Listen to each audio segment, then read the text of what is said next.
On today's episode of Gathering the Kings. There's just this pivot that's more so I'm comfortable in where I'm at. So now I want to turn my attention to others, right? And what can I do to help them have a journey that's similar or even better? So I think, yeah, that also is huge too. You are listening to Gathering the Kings with Chaz Wolfe, featuring fellow 7, 8, and even 9-figure business owners who have real battle scars from business and life, but have prevailed as the king that they are designed to be. We welcome high-performing entrepreneurs to the stage in order to reveal the real of the real on what it takes to build a successful business today. We dissect the good and bad decisions they've made along the way that give a true and accurate picture of the journey of success and how you too can get there. Through this dialogue, you will learn the value of growing your network and surrounding yourself with power players and kings like today's guest. Grab your pen and notebook because we're about to dive in. What's up, everybody? I'm Chaz Wolfe. I'm your host, Gathering the Kings podcast. Today, I've got Allison Brecklin here on the Kings stage. Allison, thank you so much for being here. Thanks for having me. It's lovely to be here. You know, I was just off stage or offline here telling you your last name was on my little girl baby name list. My wife, you know, she had some other names that she liked, but Brecklin, I still love that name. So here you are with the last name. I don't know. Maybe it's meant to be they're supposed to be here. Yeah. You've got a Brecklin in one way or another. Yeah, exactly. Exactly. See, now you're in my swirl. We can check that off the box because I think after 4, my wife, she's done and done, you know. She said almost that exact same phrase, done and done. Allison, I want to know, what kind of business do you have? Sure. So I'm currently the VP of Client Operations for Mixhalo. Mixhalo is an augmented audio platform powered by proprietary technology that provides an elevated experience at live events. So for example, at music events, it unlocks the same soundboard mix that musicians get on stage, oftentimes including multiple mixes. So guitars, vocals, drums, customizable for every fan. From a live sports perspective, teams and venues use Mixhalo to deliver channels of audio content, which could include like home and away broadcasts, Spanish language broadcasts, celebrity commentary, and any other custom content essentially they want to do. And it's all perfectly synchronized with the live action. Wow. So yeah, we're doing a number of things. Yeah, I would love to take credit for it, but I work with some really, really intelligent people who've developed all this. So it's kind of really amazing, and I'm fortunate to be a part of it. Yeah, that's really cool that, and we kind of talked about this before we hit the recording button, but just to kind of catch the listeners up to speed, you know, you were like, you know, so I part of a leadership team. It's not just me. I'm not this, solo entrepreneur. Yeah. But there's a dynamic to partnership that we're going to talk about here. And even you being maybe more on the operations, maybe integrator facing perspective, I think that, what did I say? I said that you're probably the answer to a lot of the entrepreneurs out there. So I think that we'll try to provide even more value to these all over the place entrepreneurs that need incredibly talented people like you in partnership with them. So let's go down that road. But I want to know before we do that. Yeah. What makes you tick? Why are you doing this? What's the bigger picture? Is it tied to the industry? Is it tied to audio? Is it tied to something bigger for you? Like, we'll get you up in the morning. Yeah, good question. I do think live events has, tugged at my heart and brain for a long time. It's something I really enjoy. And so it keeps drawing me back there. Yeah. I think it's also a mix of needing to lead by example and continue sort of that path, as well as mixed in a bit of competitiveness. I want to be able to set a positive example for not just leadership, but as female leadership as well, while also, proving anyone who ever counted me out wrong. And, obviously the feeling of accomplishment is a huge motivator. I'm not sure, when you kill a meeting or you kill a project and you're like, wow, I did that. I did a really great job and it turned out as expected or better. I'm not sure there's, much better natural feeling in the world. So it's probably a combination or mix of those things. Yeah, it's incredible. It's funny how you've slow played the, I'm just part of the team play here, but everything that you just said is what winners think about, right? And Sure. and as business owners, that's this is a game, right? This Yeah. is a game, and it's sometimes it's project by project, like you said, quarter by quarter. Yeah, Sometimes absolutely. it's the individual deal, or sometimes it's a new product, right? But man, when you crush something, when you win, Yeah. right? That feeling, actually, it's funny because I have on one of our products, we have a bookmark, and it says something about, I'm looking for it here. It says there are wins everywhere. It's up to you to seek them repeatedly. This is not motivation. You must win constantly. Yeah. And I go on to talk about it. Basically, it's up to you. I mean, your family, your time, your freedom, like it's all at stake. You got to freaking win every single day. So do you feel like in your role that's like you're given opportunities to solve problems and win? Or is it like this, like you got to create your own problems and solve them? Like, what's it like on the inside?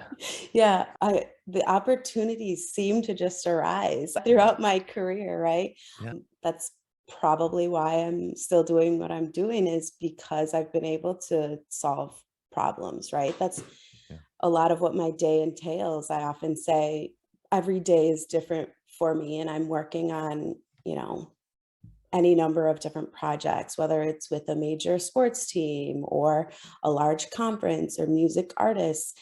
Any number of things can arise that I need to address or plan for, or have a plan, Right. A, B, or C. So those definitely arise naturally, I would say, just sort of Sure. given where I am. And I think being in operations, obviously, right? There's just so many opportunities. So Yeah. yeah, Makes sense. bring them on. Okay. Well, let's dive into some of those problems. But before, let's just talk about your journey. How did you Sure. get involved with maybe this specific project? Was entrepreneurialism, or even, the idea of bigger thinking and business Yeah. part of your journey beforehand? Give us the story. Sure. I mean, if you want to go all the way back, I think I probably, dabbled in entrepreneurism, if you Yeah. will, entrepreneurship, I should say, way back in the day, back in my teens when Okay. my mom taught me how to flip furniture, and Ah, I, tried to start a pop culture newsletter, which is probably a stretch. I think my English teacher referred to it as a gossip rag, and like yeah. we actually Hey, print yeah, we you printed title that however it. you want to. They're gonna Exactly. roll with it. We printed it, so by the time you Wow. actually printed it, like the gossip wasn't actually, hot Maybe as anymore. hot anymore. That's Yeah, all right. and I think we charged a whopping 50 cents for it. So by the time, my poor parents paid for the paper and ink, it was a losing venture, perhaps Wow. also my first lesson in cash flow. Yeah. So Yep. yeah, big pivot from there, Yeah. to That's funny. the operator.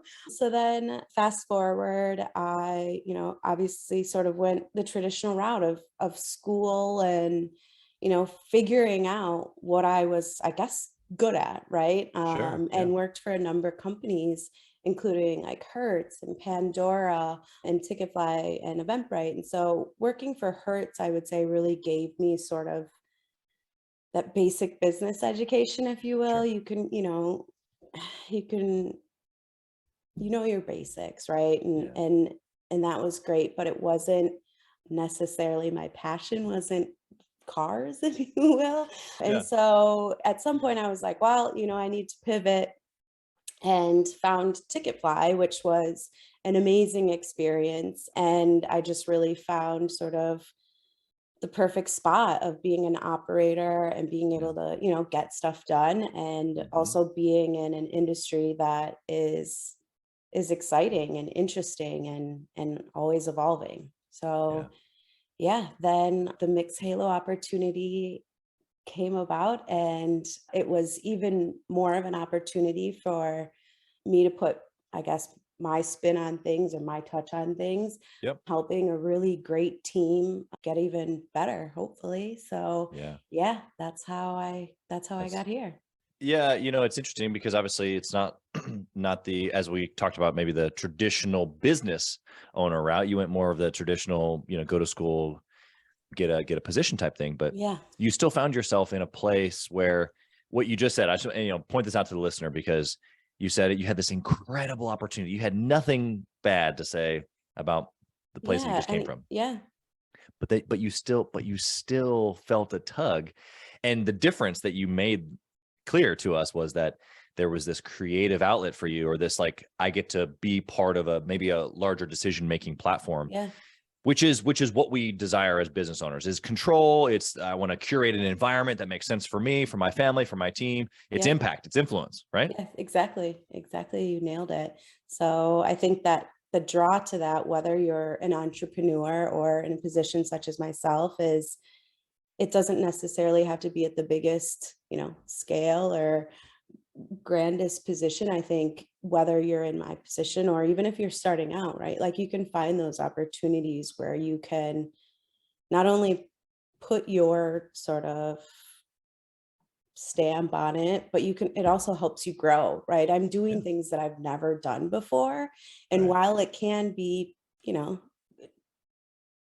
painful almost and messy sometimes, Yeah. when you're done with it, it's that same sense of accomplishment, right? It's That's like right. I won. I challenged myself and Yeah. you just get better. And so I think there's just that tugs at you and keeps you moving forward. Right. Okay. Yeah. I mean, you're giving us all the same language, that, we as entrepreneurs Sure. use. It's because there's a desire here for influence, for something greater. I have this phrase that I like to use, this grateful but not done. Like, you've Yeah. totally embodied that. Yes, exactly. And I Thankful think for where I'm coming, but we're still going. yeah, and I think, I think we touched on it a little bit earlier, but I think there is also at a certain point in your career, right? It's what keeps you disciplined or motivated, right? I think initially you're just trying to sort of move up and Right. figure out like, where am I going? And then at some point there's just this pivot that's more so I'm comfortable in where I'm at. So now I want to turn my attention to others, right? Yeah. And what can I do to help them have a journey that's similar or even better? So I Yeah. think, yeah, that also is huge too. Yeah, that's the king mindset. It's, the difference between the warrior and the king we talk about, the warriors in the battle, right? Yeah, A little bit selfishly motivated, but they have to be, right? Whether you're building a business have to. or climbing the ladder, you have to take that approach. But at some point it has to become bigger. Yeah. Otherwise it's a little bit empty. Would you agree with that? Yeah, what's the point? Right? Yeah. So it's kind of like, I don't know. So yeah, Let's get definitely into some key. tacticals here. You've got a totally different perspective here that I want to be able to pull on Yeah, some levers here for the listeners. let's do it. Good and bad decision we want to go to first. I'm going to ask you two different layers on this. I'm going to ask you about the good and bad decision, but I'm also going to ask you from that perspective of the operator, how that interaction with the entrepreneur in that scenario maybe went or could have went or did went. So that way the listener can take that piece of it away also. Sure. Cool. So Okay. what was a good decision that maybe you made or the company made, and that we're going to talk about here, that you look back and you're like, ooh, this one thing that we did, boom. Yeah, It's led to some of our greatest successes. sure. I mean, thankfully there's been a number of good decisions, Yeah. more good than bad. I think, sort of playing along with this, I guess unpopular decisions have been my good decisions, especially when it comes to that relationship with entrepreneurs or, Right. CEOs, co-founders, what have you. And Yeah. I think that decision ultimately sometimes is saying no, right? And so I Right. would like to say that my ultimate goal is to say yes. If you come to me and ask me if we can do something, I will try my best and my hardest to make that happen. That is my ultimate goal. But there are times where no needs to be the answer. And so, Yeah. in looking at whether it's, I think the best example of this is whether to sort of re-sign a client, right? Or Sure. maybe even sign a new client, looking at, is it the right fit? What's the cost? How is this Right. going to affect our team? Is this part of the larger goal? Sometimes those answers don't add up to a yes, right? Right. And you Yeah. have to take the unpopular sort of position of like, Right. hey, I'm not sure we should do this, and then obviously provide the data and backup. And Yeah. in my case, you've hopefully developed the trust of folks Yep. to say, like, she doesn't say no just to say no. And so I think that's probably, and I can remember several times, right, where this has happened, and ultimately we were better off for it. I Yeah. wouldn't change the decision at all, and I know the folks that I've worked with wouldn't either. Yeah. So I think that's probably, sort of the best decision. Otherwise, Yeah. I will always promote sort of process and standardization where ambiguity exists. There's so much ambiguity in what people do, especially when, you're the size of, whether it's, your company, my company. When you're so small, oftentimes process doesn't exist, and it doesn't need to be the perfect process, but you have to start Right. somewhere. And so I Yeah. think reducing as much ambiguity is one of the best decisions you can make. And it's Yeah. not easy, right? And it's oftentimes not popular either. It's like, well, Right. what's wrong with the way we're doing it? And so, yeah, I would say probably my best decisions, other than mentorship and teaching, Sure. have been involved in sort of maybe what's not the most popular Right. decisions. Yeah. 100%. Okay. So you just backed up a dump truck. I don't know Okay, if you great. realize what just happened. I don't know if the listener realizes what just You happened, are but welcome. yeah. Okay. So let's dissect some of this. Okay. So first off, I heard you say that you built a history of two things. Mhm. Number one, execution, because that's what builds trust, right? Yep. Like I give it to you, Yep. and I can know that you're going to go execute. Therefore, I value not only just your ability to execute, but also now your opinion, because you've proven yourself. Yes. So there has to be a history of that. And then on top of that, you provided a history of mostly yeses, right? So Right. let's just be honest. Us entrepreneurs or co-founders, all these names that we give Yes. ourselves, right? We got a little bit of an ego. We kind of like to be the guy. We kind of like to be the girl. We kind of like to be Yeah. the one with all the bright ideas. Exactly. Oftentimes we are the guy with the Mhm. bright ideas. Okay, fine. Yes. And so there's a little bit of like strategicness in here. I heard you say, by mostly trying to say yes, like I'm not being negative. I'm not Correct. necessarily being just like a no fun zone, right? Yeah. Because that's immediately what a high performing visionary thinks of, is like, well, every time I come to you, you're just a Yeah. box of no's, Debbie Downer, nobody Yeah, wants to be the Debbie Downer. exactly. So I heard you say you came into an agreement often, and then you pressed yourself to see if we can make those things happen. Exactly. But you also have the ability, the confidence, the assertiveness to be able to say, hey, bud, I hear you, but Yeah. not on this one. But here's also then the data, the logic, Yes. the business case on why not. Because oftentimes we, visionaries, we're very conceptual, and we kind of run with the gut feeling, and we're all excited, and we come to you high logic, data driven, maybe a little bit more prone to the no, but you've learned how to say yes and figure it out, which then makes this agreement work. So that way, when you do say no, I'm like, whoa, I'm Something's listening. awry. Yes, exactly. The listener right now who is, let's say, maybe they're that visionary, they're building their company. Maybe it's a small company. They're not 7 figures yet, or maybe they're 5, 10, 20 million. I don't know. But they haven't found this person, or maybe they think they have this person. What do they need to do to curate that relationship that we just got done describing that you've done so well with? Ooh, good question. I think it's, for me, I've been fortunate to have the folks that I've worked with in that type of a relationship, I guess, give me enough rope, if you will. And Yeah. so Okay. as So the term give rope. goes, and has allowed essentially me to be able to exhibit that what they hired me for, Totally. I can do. And until I prove them wrong, essentially, or do something that does not live up to the expectations, we've been able to move forward sort of with that, understanding and partnership. And so I think, Yeah. you hire people for a reason, especially, in the position I have. And so I Yeah. The higher think roles. you you have to be able to, and then it's really hard, right? You have to be able to let go some, and this is very personal for some folks, right? And entrepreneurs, these are like their children, or Yeah. their babies. And so it's really hard to trust other people, I think, with such important things. And so Yeah. you have to give a little bit on both sides. And if, you've made the wrong hire or you don't trust this person, then that needs to be corrected. But I think, Yeah. Find your operator. Yeah, exactly. Do you see successful entrepreneurs out there, especially in, tech or, any of the companies that we know that are, 50 million or more? Like, do you Yeah. see those guys without operators? No, absolutely not. It's a Yeah. silly thought to think of, right? Yeah.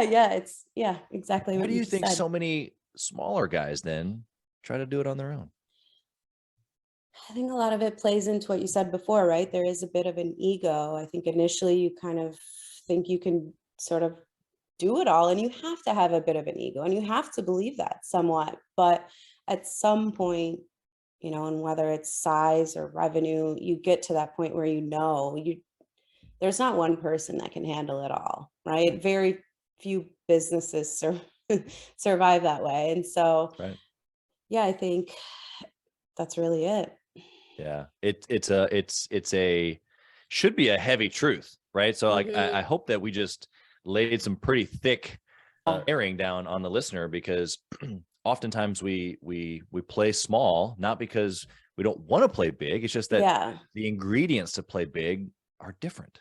Yeah, absolutely. And I think, especially when companies are really small, you also have to find people who are willing to wear all the hats, right? And so Yep. it's not you, yeah, when you find that person that can share sort of the vision, right? Like for me, if I share your vision, like I'm willing to do essentially what you're willing to do to make this work, right? And so Yeah. I just think, yeah, that's also part of sort of your job as the entrepreneur is like, sell me on the vision. Why should I love this or, be so devoted to this as you are? Yeah. Yeah. Well, part of that is the communication and vision, and then Yes. the other part of it is the rope. It's like, well, how can I expect you to be devoted and love it if I'm holding all of it? Yeah. Yeah. A little difficult to be able to do that. Okay, so what about a bad choice that you've made or the team's made that we're like, oh, we don't want to ever do this again? Yeah. I think honestly, my biggest one is really just not, and thankfully it hasn't happened, I would say more than a couple times, but making a bad hire, Sure. Yep. and making that bad hire because the workload was so high. Like that's Sure. what was driving it. And, thinking, oh, this person's not the perfect fit, but the team is so overloaded. I just need to get someone in here and I'll teach them. I can do this. And it's not the it's not the route to go. It ultimately and did cost me more time and obviously money in the long run because they weren't the right fit, right? Not only did Right. they not reduce the workload as expected, but they weren't quite the right fit. And I think the team obviously recognized that as well, which, causes a swirl and in not a positive way, if you will. And so, yeah, hopefully never again. I think I've learned my lesson. But Yeah. it's even if, in the short term, you have to pick up, more of the workload yourself or, Sure. make a deal with someone on the team, whatever it is. It's just not worth trying to fit, that square peg in the round hole. It just It's isn't. not. Yeah. No. You're 100% right. What do you guys do on the front end to try to minimize that? Are there any hiring tactics that you use that you can share? Yeah, I think, you know, sort of the biggest one is just writing an appropriate JD, right? The job Mhm. description has to fit. Like, and it doesn't, you see some of these job descriptions that are, 2 pages long and they're frou-frou and have all these wonderful and obscure things in them. And then it doesn't actually represent the reality of what you're looking for, right? And so I Sure. think that's the first step is you know, writing an appropriate at JT, and I think that should be a collaborative process also. Get other people to look at it, especially if you have people in that position, right? Yeah. Like, is this representative of what you're doing? And I think being open, right? Being open to different backgrounds. I think at least when I, was coming up, it was that traditional route. It was kind of, repeated ad nauseum. You need to go to school, you need to get a degree, and these are the Right. things you have to do in order to move forward. And I don't, especially now, that's not the case. Yeah. And so I think it's being open to different experiences and what different people bring to the table, and definitely not, having sort of a bias to what's traditional or, Sure. what you've seen in the past. Yeah, I think that's a great, I think an entrepreneur is going to be just a little bit more flexible maybe in the way that they think anyway, Yeah. which they're probably going to agree with that, that they probably didn't go to school. I know I'm not a college educated person. So, but at the same time, it still does hold a little bit of clout, especially when you're talking about Sure. maybe hiring an operator or even trying to find a co-founder. Like there's some of those things that hold that weight. And what I hear Absolutely. you saying is that there's experiences that hold as much, if not maybe more weight. Yeah, absolutely. I Experiences think, in other businesses, experiences in life and family. What would you say? yeah, I would say all of it, right? You can take, or I guess you can gain knowledge out of many experiences. Oftentimes those are personal, right? Hmm. And, I'm also not saying that school, isn't a good path. I think, Sure. especially for some occupations, right? You don't Yeah. really want a doctor not going, not going to school, right? I was YouTube educated. I'm Yeah, ready to do exactly. surgery on your knee. Scalpel. Yeah. So Maybe one day. maybe. So I think that, sorry, now I'm just thinking about you doing surgery after, like with like a YouTube channel, and I got distracted. Tutorial. Yeah, I got distracted by that visual. That's But yeah, awesome. so I think all of those experiences play in, right? And so I also look at other things, right? Like how long were you in your positions, right? I think that can tell a story. If Yeah. you're only there for, a few short months and you hop and hop and hop, it may not be the most negative story, but I want to know Right. more about it, right? And so I Yeah. think it's being open to hearing what happened with those positions, or conversely, if you were somewhere for 15 years, what Yeah. kept you there? Why are you leaving now? And so, yeah, I think any number of experiences can prove to be valuable. Yeah. Yeah. As you've said, I'll point it out for the listener here. You just have to get good in the interview process of figuring out what that story is, what Yeah. they've learned in the story, how it's applicable, and then being able to make a good decision on that. I think that you're right. We're never going to make perfect hiring decisions. You're going to unfortunately probably make one this year, Yeah. and so will I probably. I'm gonna try to minimize that completely, but I think that the variable there is that we're people, Yeah. but the variable there is that we're people, and Yeah. like that's incredible, like there's some incredible people out there, Yeah, there are. be a Yeah, game changer for your absolutely. business. Yeah, absolutely true. All right, we're going to switch over here to the speed round. I want to come at Okay. you with a operations questions for the operator. Okay. It's a KPI question. I like to say it like this. If you could only track one thing, Allison, Hmm. what would it be? And you can only pick this one forever and ever. What would it be? Forever and ever. It would be a hard toss up. I know you're already gonna be like, no, only one. I'll let you call it. No, I think it's churn or employee retention, right? And they're, I think, Okay. both indicative of very Probably similar similar things. things. Yeah. Yes, exactly. And Yeah. so someone once said, or I heard, right? Either one can be like a leaky bucket, which I think is a really good analogy, right? So you Yeah. can throw all the money you want at this, leaky bucket, if you will. You can pay a large signing bonus to sign a client. You can pay, a candidate top dollar. But unless you have what they need to stick around, it They doesn't won't. matter. Yeah, that Yeah. bucket's still going to leak. And so I think, depending on obviously where you're what type of company, where you're at, what you do, like one of That's good. either of those is huge. So Yeah. Yeah, it's the experience, whether it be the client experience and or even the employment experience, the team experience, the culture. mhm, But you're 100% right. I remember as you're saying this, I worked for a company, years ago, and for a pretty big name. But the I'm like super high logic, task oriented, big mhm, vision, but yet integrator style. Like I kind of have a little bit of both. So it's like I don't really get in the feels of a whole bunch. yeah, So I'm not the employee that needs to do the thing, the culture thing. sure. However, it was funny. I was in an environment that was like negative, but like below zero. And it was all about just go, Yeah. and the churn client wise or employee wise was no concern of anybody. Right. And that's just, and it's almost like I don't want to say like that's a bad model. It just wasn't the model for me because it's clearly working for certain businesses. They just have to have a certain amount of energy around filling the pipeline on both of those things. And what I learned about it was, it's not that I needed like the feels of that I wanted to be part of something. I just wanted to be seen as a human. Yeah, absolutely. I didn't really need anything special. I didn't really need to sing Kumbaya, like none of that.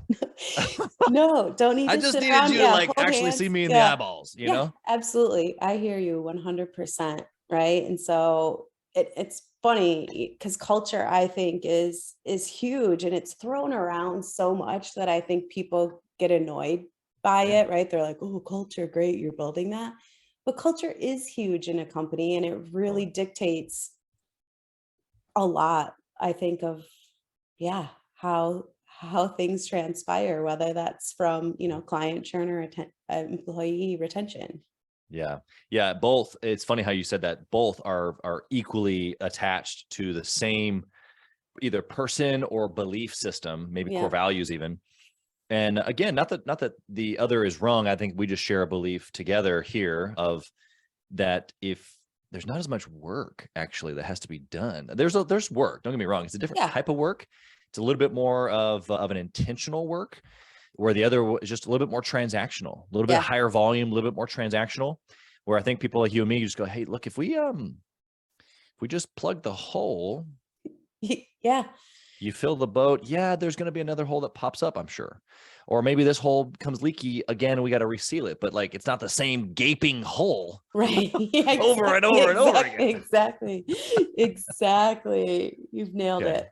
Good. All right. What resource or maybe book would you recommend for business owners trying to grow in 23? Yeah. So one of my favorites, and I think obviously this last question sort of led into that, is The Culture Code by Daniel Coyle. And so I think it really does sort of break down how you can develop a positive culture that does promote teamwork, cooperation, and most importantly to me, like consistency, right? Because like, cool if you do things a couple of times, but like without consistency, again, it doesn't matter, right? And so it essentially explores the concepts of like, they talk about these three, sort of elements, and it's safety, sharing vulnerability, and then establishing sort of purpose, and how these three things essentially lead to that cooperation and shared goals. And so, again, I said it earlier, I think culture gets thrown around a lot, and sort of this authenticity conversation comes about, but I think the two are very closely related. And being able to be vulnerable and approach people like, I don't know everything, I really don't, but I can learn, and let's be vulnerable together. This is a safe place for us to move forward. The egos are left at the door. I mean, at least when it comes to, like this particular project, what have you, it's not about, who's getting promoted here. Like, let's get this done and move forward, and how we all benefit from that. And so I just think it's huge. I just had actually I met up with a previous coworker last week, and we were talking about the culture of the company we had worked for. And we're like, it would be hard to replicate that. Like the company did such a good job, and led by the CEO and founder, right? Like he made it his mission for the culture to be great. And it was. Yeah. I think that what you just left us with is probably the most encouraging thing, because most people listening here today, they are still that, whether CEO or, solo EO. Yeah, exactly. And it starts with you either way. Whether you got 200 people or 2 people. The current company I work for, Mixhalo, is great at, we find, where the pockets of folks are at, and how we can provide intentional ways for us to connect outside of work, right? And I think that's important. Not everybody needs to know everything about everybody, but the more you can personalize folks to one another, I think it just helps build that trust, as we've talked about before, and that bond, and you're in it to win it, if you will. Yeah, I have to take this opportunity. It's such a unique opportunity because what you're talking about is putting people that are like-minded together, making them realize that they're relatable, which is when like real things happen inside of a relationship. Yep. Some people might hear you say vulnerability and think, well, that's the kumbaya. Well, whoa, wait a second. We're just talking about being real. We're just talking about being genuine. Exactly. And that doesn't always have to be about like, oh, I'm going through a marriage struggle. Like, it's just, Yeah, exactly. hey, I had a thought pop into my brain while we're having some dinner about this old friend that I had. And I had a fun joke that I wanted to tell you because Yeah. I feel comfortable being able to say that because that's what's real. It popped in my brain. I would tell my friend, but I'm not telling you because you're my coworker, because there's like this weird thing. This happens in life, right? In all these different circles and spheres. And which is, just a half second here for the listener. This is literally why Gathering the Kings exists for entrepreneurs, because we don't necessarily have that relatable play, right? Like, okay, I have my team, yes, and I can be vulnerable and share, but not everything. And I have my wife and I have my family, but like, there's just this place that only I go to. Yeah. In my mind, in my physical space. And it's just like, I kind of feel like I'm out here by myself. Yeah. And so that's exactly why, whether it's entrepreneurs or a podcast like this or a mastermind, it's just like, we've got to be able to fill ourselves with that space. Yeah. And half of it, when an entrepreneur, especially some of the guys and gals that are in Gathering the Kings, it's like, they realize half the struggles that they've got, the other folks in the room across the room have the same stuff. And they're like, oh my goodness, I thought I was crazy. I thought I was I thought I was the problem. Well, first off, you probably are the problem, but let's talk about how we fix it. Yeah, absolutely. You become relatable, or someone else like you're like, oh, wow. And that release, what you're talking about in culture, it's the same thing that Gathering the Kings does for entrepreneurs. It's like this whole nother space that we can go to in authenticity, in vulnerability, sure. But like, in relationship, to be able to operate and function at a whole nother level in our brain that you just totally shut off if you don't go there with people. Would you agree with that? Would you add anything? No, absolutely. The only thing I would add, I mean, I think you nailed it, right? It's like, it's that release, it's that weight off of you. And I think it's also energizing, right? 100%. Like when you get around someone who gets what you're going through, That's right. Right? It's like, it's a game changer. It's a motivator, and again, just an energizer to keep going and know what you're doing is the right path. Yeah. You just reminded me of something that in the last, probably, I don't know, 6, 7, 8 days, I've become obsessed. This is what we do, right? As high performing people, we become obsessed with things. And it's this concept that that courage is caught, not taught. And so getting in a space like what we're talking about, specifically, this is what we do with Gathering the Kings. And so as an entrepreneur, you get into a space where you hear another person going through a struggle or winning at a high level. And you're like, whoa, not only is he like me, but like you said, then there's like this transfer of energy, which is courage. Yeah. To freaking go do it in your space, right? Because then when you come back next week or next month, you're like, not necessarily toot my horn, but like beat my chest. That too, a little bit. Like we want to hear yours, but it's like this whole nother sense of like, I got to show up in a completely different way. And of course that transfers out to your business, your life, your family, all of that. What would you say to that? Yeah, no, I like that. Thinking about, catching some courage. I think that's exactly why we do the things, you just said it, why we do what we do. And it's finding your crew to give you that courage, or help you, enable you to catch that courage, if you will, to keep moving forward. Because without that, it's kind of like, can be doom and gloom some days, and you're like, why am I doing this? And so, hugely important. We didn't come this far only to come this far. Yeah, exactly. Need a little courage to keep going. Appreciate you clarifying that. That's such a good little drop there. Hope that the listener's paying attention. I want to know, we've kind of been talking about this idea of masterminding, but my next question is pretty explicit. What do you think about it? We've just got done talking about maybe the values of it, but talk about maybe how, as an integrator, how does that work for you? Are there peer groups that you're part of? You guys do this inside of in the team even? Like, talk about that angle a little bit. Yeah, absolutely. There's all sorts of opportunities, right? And I'm very much of the quality over quantity. Coming up in my career, I think a lot of it was going to conferences, and while that can be great, right? And especially I think starting out, you can learn a lot and it's good to network, but Yep. oftentimes it would be the same content over and over again. And it would be great to see the same people, but what I wasn't developing me, if you will. And so Right. I think finding those groups that are more, masterminding, if you will, or Sure. your own peer group. So, for example, I'm on the advisory council for CSUMB, California State University East Bay, and it's mainly CX leaders, but we get together regularly and there we'll pose some questions, right? And so, Yeah. for example, one of the previous ones was around like journey mapping and whether that's an adequate tool and what do people think about it. And so it's Right. good to hear sort of how people apply different concepts to different types of businesses, large, That's right. small, all industries. That's right. Also just hear those, varying opinions as well of, has this worked for you or not? And oftentimes you find that you can learn a lot by other people's sort of mistakes, or not even mistakes, but experiences, right? And Yep. so I think it's Yep. huge to be able to have those groups. Yeah. Gathering the Kings, I think, is a similar one, right? Where you can Yeah. discuss those things and learn from people and bounce things off of one another. I Yeah. think the other big thing is keeping in contact with those you've crossed paths with, because you don't know when that opportunity will happen again. The world is full of crazy opportunities, and just, Yeah. I like to keep those doors open, if you will, just That's because right. you never know, and you Yeah. never know what opportunities may arise. And so I Yeah. think, Opportunities and collaboration.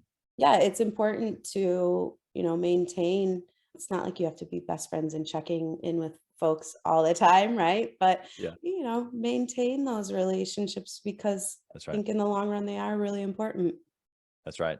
Yeah, that last little piece there, I'll hit it home for the listener from my maybe language. It's the intentionality of Yeah. relationships. We've had this kind of ongoing conversation now for probably 10, 15 minutes now, but the intentionality inside of a relationship, whether it's someone that you are employing, someone that you're in partnership with, or just another peer that you're intentionally going after something together every day or every year, it just depends upon the cadence. There's intentionality that goes into like I value you. And Hmm. so I'm going to send a text message, or I'm going to send a birthday gift or a Christmas card, or maybe it's more than that. Maybe it's like we fly to see each other a couple times a year. Like Yep. whatever those points are, it's intentional efforts and actions that happen that keep it alive, if you will, but also flourish it. And so Yeah. just hit that home. You said it perfectly. And I think that the heart behind it is actually the right posture, which is what you're sharing. So Thanks. I've got one last question here for you, Okay. Allison. I want to know, if you whispered in the younger Allison's ear, what would you say? That's a good question. I think I would say better advocate for yourself, and you don't need to be the loudest voice in the room, which I think I have learned, right? In my younger years, not saying I'm not a spitfire now, if you will, but definitely I think there was oftentimes and often situations where I just could have learned more if I wasn't so eager to, I think sort of Give talk. verbal Yeah, language. yeah, exactly. It's like, dude, Notice just how I didn't say any value. yeah, yeah, exactly. Like, just, zip it up. Uh-huh. Also, at the same time, I think I was of the mindset for a really long time. If I just put my head down and do my work, I'll get recognized and get what, I quote unquote deserve. And unfortunately, that is not the way things work usually. And so I think and I tell this to anyone, I work with now, really, or lead. It's like, have your own accomplishments list, right? And so be able to tell the story of you. Like, for me, that's the easiest way for, sort of you to get recognized, is have those data points available. And it doesn't need to be the biggest wins, but it's like, what have you done and how have you, either moved yourself forward or Yeah. helped move the company forward. And so I think, Big. yeah, telling young Allison to, chill out and keep, keep record and advocate would probably be my message to her. great message. You know, in one sense, you were saying, you know, zip it, be quiet. And the other, you were saying, speak up. And I think that both are super applicable, even to a business owner listening, because there's a lot of times where we have an ego, and that's the chatty Allison that wasn't listening, that wasn't growing, wasn't learning, whether it's ego or Spitfire, whatever you want to call it. And then the other part of it for entrepreneurs is the advocating part, which is that's your business. And I find a lot of guys, they're like me, like, I mean, promoting myself, you know, I've got a guy that comes over here once a month now, and he brings all over the lights, and I get the mic, and I do, and I create content, right? Yes. And it's like, I'm like, the content that comes out is real. The whole thing, I'm like, do we have to do it like this, you know? And some of it is, you know, the sharper it is, the shinier it is, the more people pay attention, so that the actual goodness of what's being delivered in a show like this or whatever can actually reach more people. But there has to be a little bit of a toot your horn perspective. There's no, you know, like you said, just put your head down and do the work. Yeah, you got to put your head down and do the work. Like, we're not saying don't. Yeah, exactly. But you're a small business, and it's okay that you are excited and proud of what you're doing. I think that's probably the message. Absolutely. Do the same thing here, obviously. Like, even in this just one show, when I started out with this podcast, I already had the mastermind group, and the podcast was to just be able to help other entrepreneurs who maybe didn't qualify for the mastermind group. Sure. And the more I got to thinking about it, I'm like, why am I not talking about how awesome this mastermind group is? Like, I didn't spend the whole show talking about it, but I dropped it in a couple of times because I'm really, really excited and proud of what we're doing. Yeah. So I just think that what you gave is so applicable. How can the listener connect with you, find you? First off, give a little promo for the company and how we can maybe do business with you guys. But then also for you, if they want to pick your brain around some of these integrator questions that they might have, how can they find you? Yeah, absolutely. So mixhalo.com, should you want to work with us, there's ways to connect, you know, live events, come find us. And then myself, best place is LinkedIn. I'm not much for the other socials too much. I'll dabble here and there, but LinkedIn, come find me, message me. I'm happy to connect there. Awesome. We'll put all that in the show notes for the listeners as well. Amazing. Allison, you've been incredible. Thank you for just giving the time and just such an incredible story and team that you're working with over there, for them to be able to give you the rope to even share and tell a little bit about the inside. Yeah, it's very, very cool. So thank you for being here. We appreciate it. Thanks for having me. Thank you for listening to Gathering the Kings today. I hope that you were able to pull out a few nuggets to go apply into your business right away. More importantly, though, I hope that you're realizing that it takes more to be successful than just being by yourself, doing it all on your own, carrying the weight all by yourself. What I have realized, not only in my own journey from multiple businesses and multiple different industries, and now interviewing literally over 200 or 300 other very successful 7, 8, and 9-figure business owners, is that it's tough to do it alone. And so Gathering the Kings literally exists to bring together successful entrepreneurs. In fact, we are putting together 1,000 kings, specifically, who are grateful but not done.